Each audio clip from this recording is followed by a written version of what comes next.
Everyone, welcome to the my channel chemistry solution. और आज हम डिस्कस करेंगे D and F block elements के बारे में। तो D and F block elements में हम electronic configuration of a 3D transition series के बारे में डिस्कस करेंगे। जैसे कि मैंने आपको पहले ही बता दिया था इससे पहले की वाली वीडियो में कि डी ब्लॉक्स में 4 ट्रांजिशन सीरीज़ होती है। पहली रहती है 3D, 4D, 5D और 6D। लेकिन हमारे स्टेट बोर्ड के सिलेबस में 3D के बारे में दिया गया है, तो मैं आज 3D ट्रांजिशन सीरीज़ की इलेक्ट्रॉनिक कन्फिग्रेशन के बारे में बात करेंगे आज हम।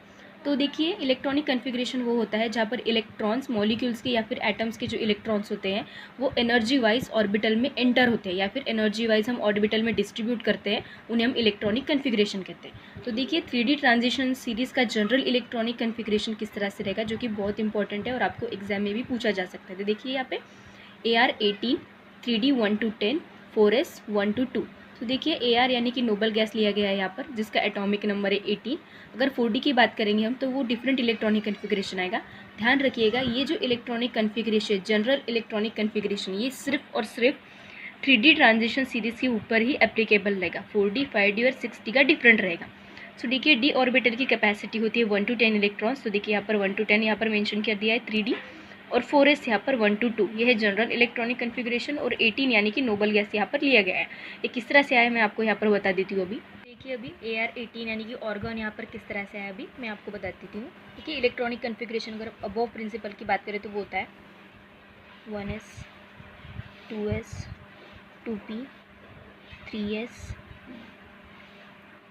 3P, 4S, 3D। सो देखिए यहाँ पर ये अबव प्रिंसिपल के अकॉर्डिंग इलेक्ट्रॉनिक कन्फिग्रेशन। अगर हम स्कैंडियम का कंसिडर करते हैं तो सो देखिए, scandium having atomic number 21, scandium का एटॉमिक नंबर 21 होता है। तो देखिए अभी ये ऑर्बिटल्स जो अरेंज है इंक्रीजिंग एनर्जी के लेवल्स में अरेंज्ड है। देखिए यहाँ पर 1S, 2S जो भी ऑर्बिटल्स आप देख रहे होंगे according to the increasing level energy, according to the increasing energy levels यहाँ पर इनको अरेंज किया गया है। And this is due to the aufbau principle. तो यहाँ पर इलेक्ट्रॉन्स हम फिल करेंगे। S की कैपेसिटी 2 होती है, यहाँ पर भी S की 2, P की 6, S की 2, P की 6, S की 2। लास्ट जो अनपेयर यहाँ पर बचेगा इलेक्ट्रॉन वो लास्ट, और यहाँ पर 1। तो देखिए 21 इलेक्ट्रॉन्स है कि नहीं, यहाँ पर हम टैली कर लेंगे। 4, 6, 10, 12, 18, 19, 20, और यहाँ पर देखिए last electron 1, that is D orbital. That's why this is element is also known as D block element. तो यहाँ पर देखिए AR18 यहाँ पर किस तरह से है। देखिए यहाँ पर जो इतने इलेक्ट्रॉन्स होंगे 1S से लेकर 3P तक, ये जो पूरा इलेक्ट्रॉन्स जो रहेंगे वो एर्गॉन के थ्रू में लिए गए, यानी कि एक नोबल गैस के फॉर्म में लिए गए। तो आपको समझ आ गया होगा कि AR18 यहाँ पर अभी किस तरह से है। तो अभी लास्ट फाइनली अभी हम systematically expected and observe electronic configuration देखेंगे। तो देखिए यहाँ पर 3D ट्रांजिशन सीरीज़ के बारे में अगर हम बात करें तो एक्सपेक्टेड और ऑब्जर्व इलेक्ट्रॉनिक कन्फिग्रेशन थोड़ा सा डिफरेंट रहेगा। तो वो कैसे रहेगा हम आज की वीडियो में डिस्कस करेंगे। सबसे पहले एक्सपेक्टेड हम देखेंगे। सो देखिए यहाँ पर जैसे कि मैंने बताया था आपको कि जनरल इलेक्ट्रॉनिक कन्फिग्रेशन यहाँ पे इस तरह से। तो AR18 सबसे पहले लेंगे, बाद में हम 3D ऑर्बिटल। आप 4S भी यहाँ पर लिख सकते हैं, कोई प्रॉब्लम नहीं रहेगी। अगर आपने 4S भी लिखा तो वो भी सिस्टमेटिक रहेगा, लेकिन इलेक्ट्रॉन इजीली आप फील कर पाए ऑर्बिटल्स में और इजीली आप समझ पाए, इसलिए इस तरह का फॉर्मेट दिया जाता है। सो देखिए अभी यहाँ पर 21 इलेक्ट्रॉन्स हमको यहाँ पर ऑर्बिटल्स में डालने पड़ेंगे according to the aufbau principle. वो हम भरेंगे, वो हम यहाँ पर इलेक्ट्रॉन्स फील करेंगे। तो देखिए यहाँ पर 2 इलेक्ट्रॉन्स आएंगे। ये जो होता है इसकी एनर्जी लो होती है, तो यहाँ पर पहले इलेक्ट्रॉन्स फील होंगे और इसके बाद रिमेनिंग इलेक्ट्रॉन्स फील होंगे। तो देखिए यहाँ पर 1 इलेक्ट्रॉन। सो आप टैली कर लीजिए। यहाँ पर स्कैंडियम का एटॉमिक नंबर 21 है और यहाँ पर सिंबल भी मैंने शो कर दिया है। तो देखिए यहाँ पर 80, 19, 20 एंड 21 इलेक्ट्रॉन्स यहाँ पर कंप्लीट हो चुके हैं, यानी कि यहाँ पर स्कैंडियम का इलेक्ट्रॉनिक कन्फिग्रेशन हो गया। सिमिलरली बाकी के इलेक्ट्रॉनिक कन्फिग्रेशन में हम इसी तरह से लिख लेंगे। एक्सपेक्टेड है कि देखिए आपको इस तरह से ही इलेक्ट्रॉनिक कन्फिग्रेशन फॉलो होगा और आप एक्सपेक्ट कर रहे हो आप कि इस तरह से इलेक्ट्रॉनिक कन्फिग्रेशन आएगा। तो देखिए सिस्टमेटिकली हम बाकी के इलेक्ट्रॉनिक कन्फिग्रेशन भी देख लेंगे, बाकी के एलिमेंट्स के भी। सो AR18 में यहाँ पर मेंशन कर देती हूँ, आपको लिखने की ज़रूरत नहीं है।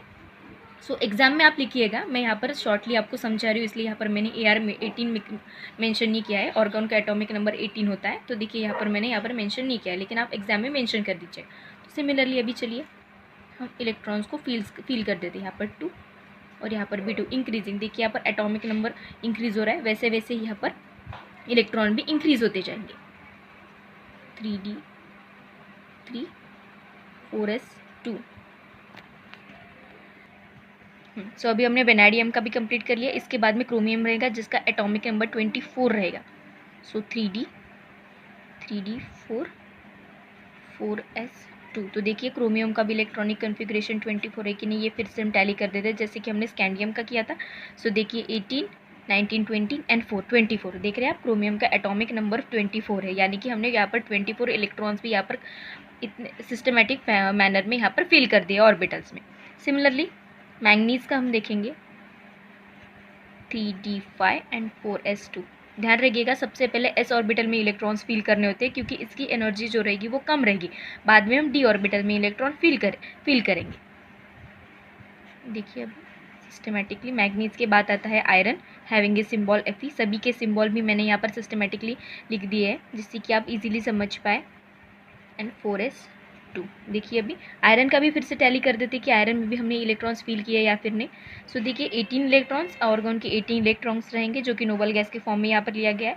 और 18 एंड 2 20 एंड 20 एंड 6 26। तो देखिए आयरन का एटॉमिक नंबर 26 यहाँ पर भी टैली हो गया। सिस्टमेटिकली फिर से हम वही लिखेंगे 3d एंड 4s। यहाँ पर s ऑर्बिटल में 2 एंड d ऑर्बिटल में 7 इलेक्ट्रॉन यहाँ पर रिमेनिंग जो आएंगे वो लिख देंगे। सिमिलरली हम बाकी के बचे हुए जो एलिमेंट्स रहेंगे वो निकेल, कॉपर एंड जिंक, उनका भी इलेक्ट्रॉनिक कन्फिग्रेशन यहाँ पर हम लिख देंगे। 4s2, 3d8, कॉपर का लिख देंगे 3d9, 4s2, और यहाँ पर हम जिंक का भी इलेक्ट्रॉनिक कन्फिग्रेशन लिख देंगे 3d10 एंड 4s2। तो देखिए सिस्टमेटिकली आपको जैसे मैंने बताया था कि इलेक्ट्रॉनिक कन्फिग्रेशन अबव प्रिंसिपल के अकॉर्डिंग लिखते हैं, जहाँ पर हम सबसे पहले कम एनर्जी वाले ऑर्बिटल में इलेक्ट्रॉन्स फील करते हैं उनकी कैपेसिटी के अनुसार, और बाद में जो आउटर मोस्ट ऑर्बिटल रहेगा हम उसमें इलेक्ट्रॉन्स फील करते हैं।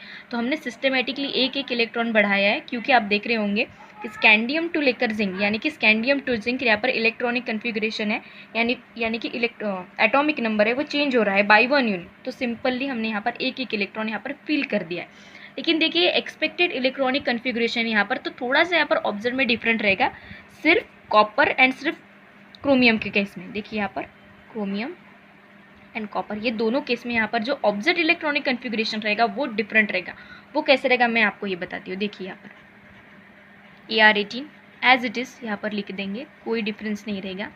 ये 3d ऑर्बिटल और यहाँ पर 4s ऑर्बिटल। देखिए यहाँ पर 2 और यहाँ पर 1। देखिए स्कैंडियम में 21 इलेक्ट्रॉन्स होते हैं, वो भी टैली हो गए होंगे आपको दिख रहा होगा वो भी। सो देख लिया अभी स्कैंडियम के बाद आती है टिटेनियम की बारी, वहाँ पर भी हम इलेक्ट्रॉन्स फिल कर देंगे। देखिए यहाँ पर टिटेनियम की 22 इलेक्ट्रॉन्स भी यहाँ पर कंप्लीट हो गए हैं।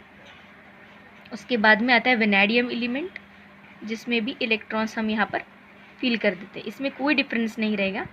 देखिए आपने वेनेडियम में इलेक्ट्रॉन्स भी फिल कर दिया जिसका एटॉमिक नंबर 23 है। देखिए अभी यहाँ पर भी हम क्रोमियम के केस में भी यहाँ पर इलेक्ट्रॉन्स हम ऑर्बिटल के वाइज यहाँ पर इलेक्ट्रॉन्स फील करेंगे। सो देखिए यहाँ पर जो इलेक्ट्रॉन रहेगा s रहेगा 1, ध्यान से देखिएगा 4s1 एंड 3d5। सो देखिए यहाँ पर इस तरह का इलेक्ट्रॉनिक कन्फिग्रेशन दिखेगा, एबनॉर्मल इलेक्ट्रॉनिक कन्फिग्रेशन।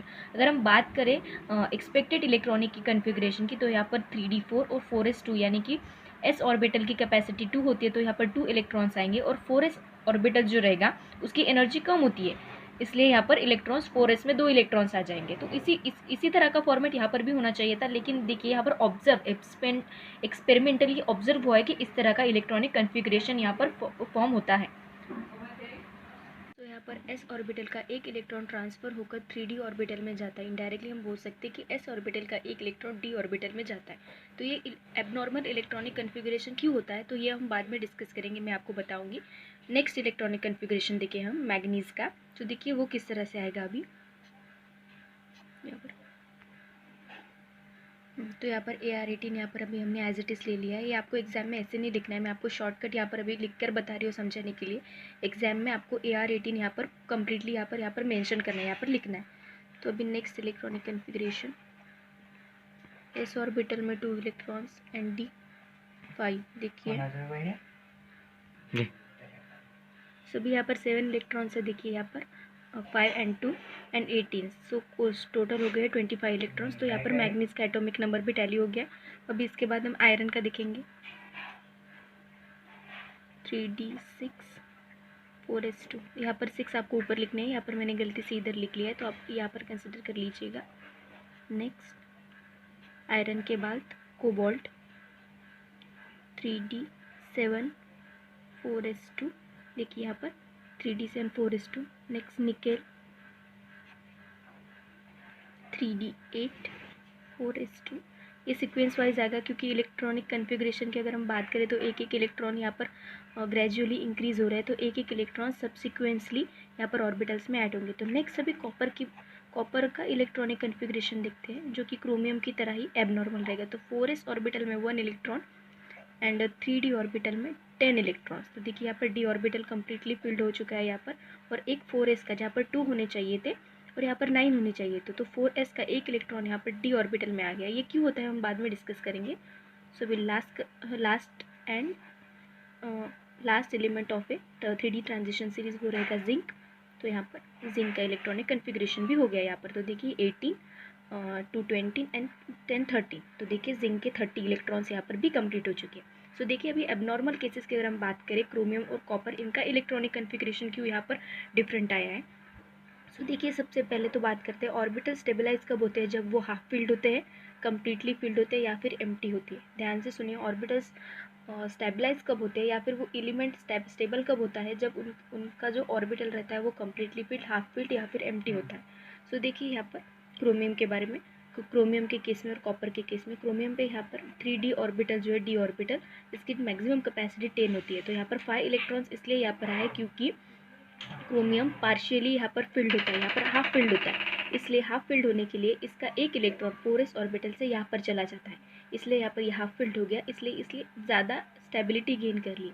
सो देखिए एक इलेक्ट्रॉन यहाँ पर इसलिए ट्रांसफ़र होता है फॉर द एक्स्ट्रा स्टेबिलिटी। और यहाँ पर अगर हम कॉपर की भी बात करें तो सिमिलरली यहाँ पर 3d9 होता है और यहाँ पर 4s2 होता है। आई होप आप समझ रहे होंगे, यहाँ पर 4s2 होता है और यहाँ पर 3d9 होता है।